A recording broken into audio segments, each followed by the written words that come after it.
Magandang araw mga kapatid, mga kababayan. Welcome to my small channel. This is EJ Morse once again. Thank you for joining me today, lalong-lalo na yung ating mga kababayan na nandiyan sa iba't ibang panig ng daigdig. Ganoon na rin dito sa ating mga kababayan, dito sa iba't ibang panig ng Pilipinas na nagpa-participate at nanonood dito sa ating programa ngayong araw o dito sa ating episode. At doon po sa mga ngayon lang nakapasyal dito sa aking channel, kindly subscribe, kindly hit the notification bell. Pati na rin yung like button at paki-share na rin po nang sa ganon dumami at lumaki ang ating community na nakakaalam, nakakarinig ng ating mga discussions dito sa ating munting channel. At para po sa ating pag-uumpisa, bago tayo magtuloy-tuloy, ang ating usual EJ Morse prayer para once again paalalahanan itong ating mga kababayan na nagtatrabaho at nanunungkulan bilang mga public servants sa ating pamahalaan. Here it goes. Sa lahat ng mga manggagawa sa pamahalaan, sa lahat ng mga public servants, tama na ang pagyayabang, itigil ang pagiging arogante, irespeto ang batas, irespeto ang mamamayan, huwag magnakaw, huwag maging tamad, maging mapagpakumbaba. Pasweldo kayo ng taong bayan, kami ay nakamasid, di namin kayo tatantanan. Okay, tuloy-tuloy na po tayo. Ang issue na gusto kong i-discuss ngayon ay yung katatapos lang na hearing kahapon itong si Amy Marcos doon sa kanyang committee na pinamumunuan na kung saan ang kanyang ito ay actually second hearing na at ito ay tungkol doon nga sa legality ng paghuli at pagdala ni Digong Duterte doon sa The Hague. So, nung unang hearing naman ay nagsisipot naman lahat ng kanilang mga inimbitahan na mga cabinet secretaries at iba pang mga opisyal ng gobyerno para nga mag-participate doon sa kanyang ginawang pagdinig sa Senado. At sa tingin ko naman, satisfactorily, nagawa ng mga secretaries, mga cabinet secretaries at ng mga government employees yung kanilang dapat na ibigay ng mga impormasyon. At akala ko nga, dahil sa medyo comprehensive naman yung mga ginawang pagsagot ng mga ito, ay hindi na magkakaroon ng second hearing. Pero nagkamali ako. Nagpatawag uli ng hearing itong si Senator Amy Marcos. Again, ang issue nila siyempre, simple pa rin. Ito yung legality nga ng pag-aresto at pagkakadala ni Digong doon sa The Hague. Wala pa rin namang iba. Yung pa rin naman magiging issue nila. Kung ito ba ay may due process at kung ang ginawang pag-aresto at pagdala kay Digong sa The Hague ay legal. Wala pong nabago. Yun pa rin. Kaya nga, nakakapagtaka bakit tumawag pa ng panibagong hearing ito dahil nung unang hearing, napanood ko yan, halos nauubusan sila ng itatanong doon sa mga resource person. At kasama na dito itong sila Senator Cayetano, si Bongo at si De La Rosa. At nung nakaraang hearing, itong si Amy at si Cayetano ay halos nag-recite na lang at nag-lecture. At kung meron man sila itatanong, ay kakapiranggot. So, ang ginagawa lang ni Cayetano, napanood ko, halos nag-lecture lang. Wala naman siyang maitanong. Dahil simpleng-simple lang naman ito. Dalawang bagay ang issue nila, yun nga pag-aresto at kung legal. Yung legality naman, meron namang i-file na mga kaso sa Supreme Court. So, papaano mong pahabain ang hearing na to? Kaya nga sinasabi ko, itong si Amy at itong si Cayetano, halos nag-lecture lang. Nagsasalita lang. Diniklara pa nga ni Cayetano na siya daw ay ambassador ni Jesus Christ. What? Kasi wala na nga masabi. Nagkwento kung ano-ano. Isipin mo, sabihin niya, siya daw ay ambassador ni Jesus Christ. Yung issue tungkol sa pag-aresto at pagdala doon sa dahig, paulit-ulit namang sinagot nila SILG, John B. Rimulya, at ni Justice Secretary Crispin Rimulya. Ganon din si General Torre. Paulit-ulit, paikot-ikot, yun pa rin naman ang sagot. So ano talaga ang objective ng second hearing na to ni Amy Marcos? To me, ang unang objective nito or ang prime objective ng hearing na to kung bakit importante din yung pagsipot ng mga resource person na dati pang naimbitahan o ng unang hearing. Number one, para maraming Pilipino ang manood. Kasi sigurado, kung sila-sila lang at wala yung mga resource persons na inimbitahan nila nung una, walang excitement ito. Walang manonood dito. Yun ang katotohanan. Magmumukha silang tanga na sila-sila lang nila Bongo, nila Bato de la Rosa, nila Cayetano ang naguuntugan doon ng ulo. Sila-sila nagtatagisan ng talino, papagalingan ng dila. Kaya ang sama-sama ng loob nila nang hindi nagsisipot yung mga inimbitahan nila ng mga dating resource person na nung unang hearing ay nag-attend. Kaso nga, sa observation ko, yung unang hearing nga nauubusan sila ng tanong. So anong dahilan pa para magsisipot itong mga ito? Ngayon, bakit importante ang maraming manonood?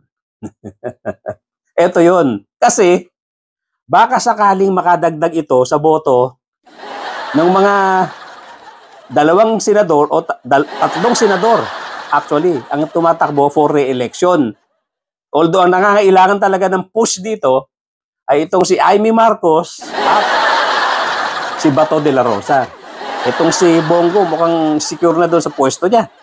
Mataas lagi siya sa survey although hindi pa rin siya nakakasiguro dito dahil itong bandang huling push ng mga pagkakampanya, medyo hihina na sila dyan dahil yung pinuno nila nakakulong nga. At ang mga kandidato ng ruling coalition ay medyo magtutuloy-tuloy sa pangangampanya. So medyo mababawasan sila dyan ng malaki. At sa tingin ko, ang objective ni Amy Marcos dito, especially para sa mga botante na manggagaling sa side ni Digong Duterte, magpakyut. Kasi nga, kung meron man siyang makukuhang boto dito sa side nila Digong Duterte, napakaliit lang. Dahil sa totoo lang, galit ang marami sa kanya sa pagiging doble kara niya. Sinubukan niya kasing mamangka sa dalawang ilog. Sumama sa dalawang partido. Una sa partido nga ni BBM na declare siya, pero isang beses lang sumama doon sa kampanya, doon sa launching. Tapos, bigla na siya nagdeklara na siya daw ay independent candidate. Alam mo naman, Amy Marcos, ang mga Pinoy, galit na galit yan sa salawahan o doon sa taong doble kara o sa taong namamangka sa dalawang ilog. Ginawa niyong dahilan yung pagkoconduct ng hearing para ipakita ang suporta kay Digong Duterte. Wow. Para sa propaganda. Bakit ko sinabi yan? Kasi nga, kahit ano, alam nyo naman yan, kahit anong ngak-ngak ang gawin nyo, wala na sa jurisdiction ng Pilipinas itong si Digong Duterte. Makakauwi lang yan, una, kung mabibigyan ng temporary release. Na sa tingin ko napakalabo. Kung hindi naman, pag napawalang sala na siya. Pero itong mapawalang sala siya, it will take years bago matapos. So yan ang katotohanan. Ginagamit nyo ang hearing dito sa Senado na ginagastusan ng mamamayang Pilipino para lang sa personal agenda nyo. Propaganda for Digong at propaganda para sa boto nyo. Kawawa ang taong bayan sa inyo. Sa bagay, ever since, pati itong si Bato de la Rosa, nag-hearing ito para lang sa kanyang amo. Ang daming beses niyang binigyan ng pagkakataon itong si Morales para idiin itong si PBBM. Isipin niyo yan, mga kapatid, mga kababayan.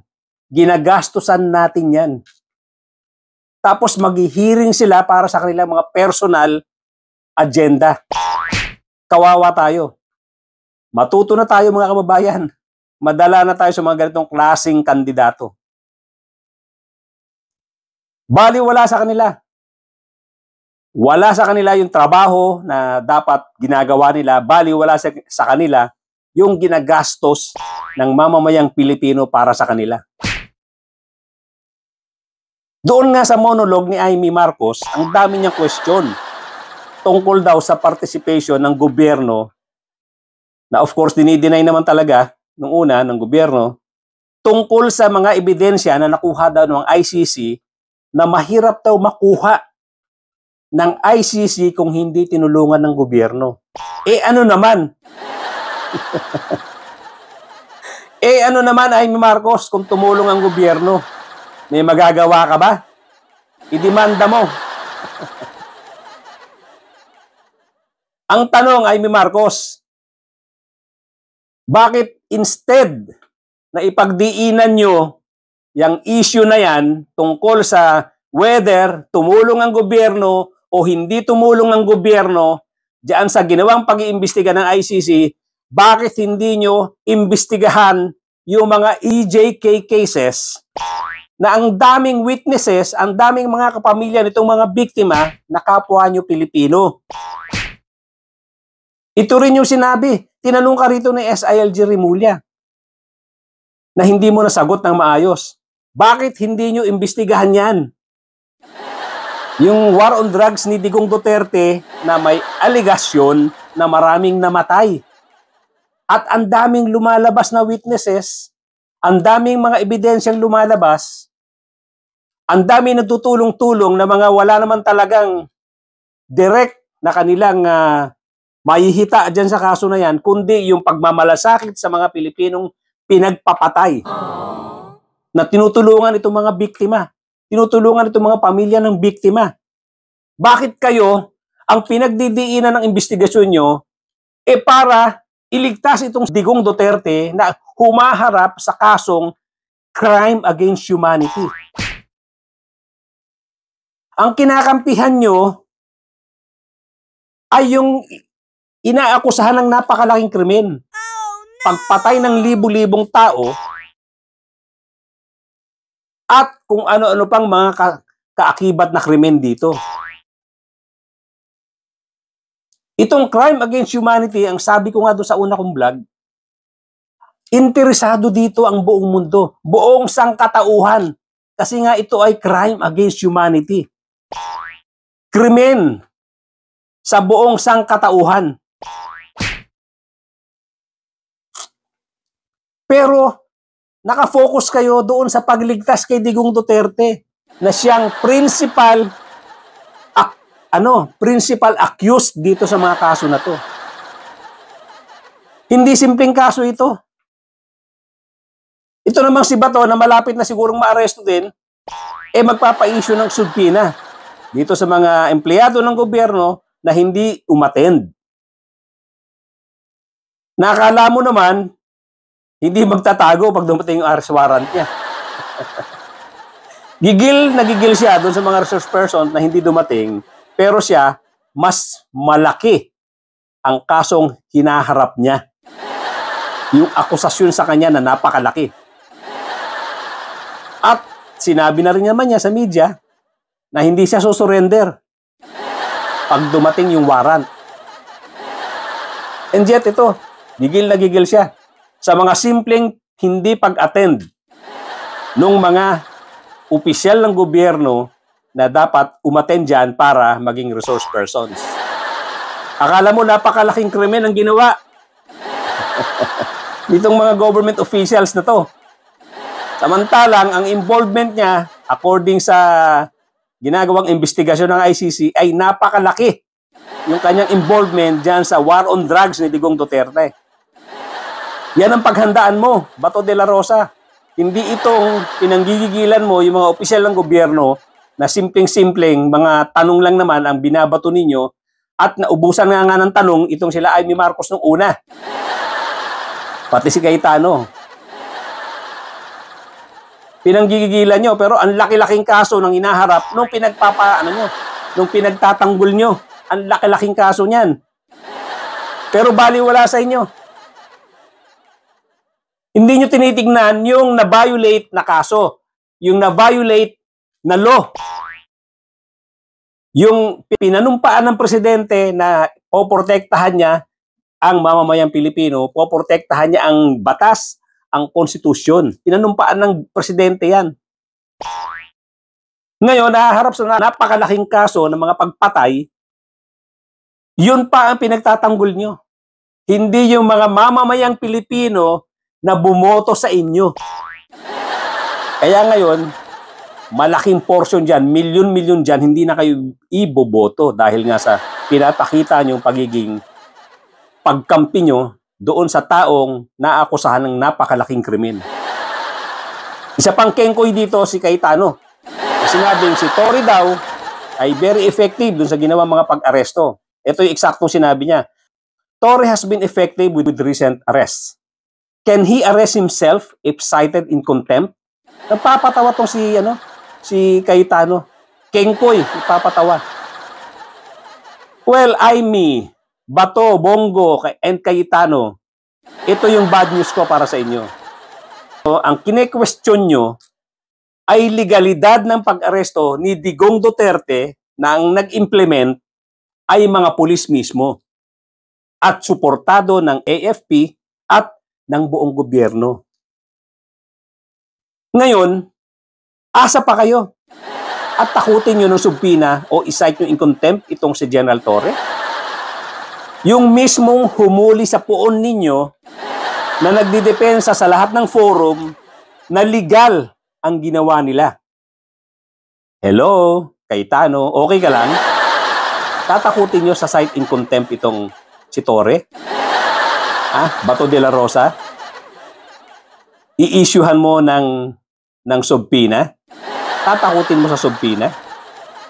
Itong si General Torre na siyang nag-implement ng pag-aresto? Na sa lahat ng forum, sinasabi niya, legal yung ginawa nila?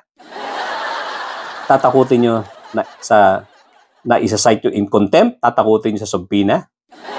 Gumising nga kayo. Kung yung boss niya sa DILG ay hindi sisipot, alangan namang ilaglag niya yung mga pulis niya. Gising, gising! Gumising kayo, Amy Marcos, Bongo, Bato, Cayetano. Taga-gobyerno kayo. Ang kinakalaban nyo ay mga taga-gobyerno din. At ang pinagtatanggol ninyo ay isang ang dating presidente pero nahaharap sa isang krimen laban sa sangkatauhan.